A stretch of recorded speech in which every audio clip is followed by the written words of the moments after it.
Gadan ang sarong 57 anyos na lalaki sa Pamplona, Camarines Sur, makalis na maputukan ng whistle bomb, bisperas kang bagong taon. Binisto ang biktima na si Gerardo Cibolo Ilanosa, kang Zone 1 Barangay San Isidro. Base sa investigasyon, sinindihan kan biktima ang nabakal ka ng whistle bomb, alagad ulit aday puminutok. Pinurot ini kang biktima alagad bigla na sananing puminutok. Seryosong lugad sa tuong partikan pandok ang sinapo kang biktima, na ipigdalagan man tulo sa ospital. Alagad binawian man sana ning buhay mantang pigbubulong.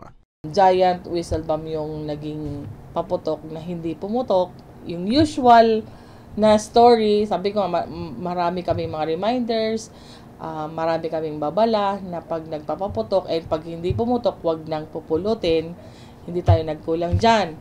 So itong nangyari po na isang incident ng casualty natin sa whistle bomb, hindi pumutok, pinuntahan, that was the time na bumuga nga yung whistle bomb. So nadala pa yan siya sa hospital sa Mother Seton, but dead on arrival na rin.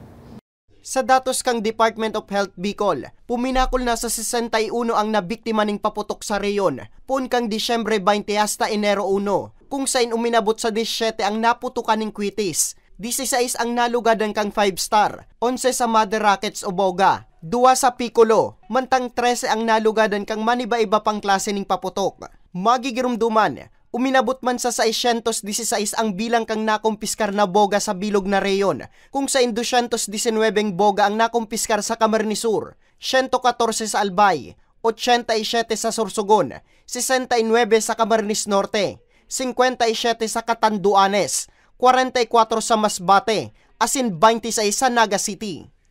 Para sa mga baretang tatak Bicol, Nomer Corporal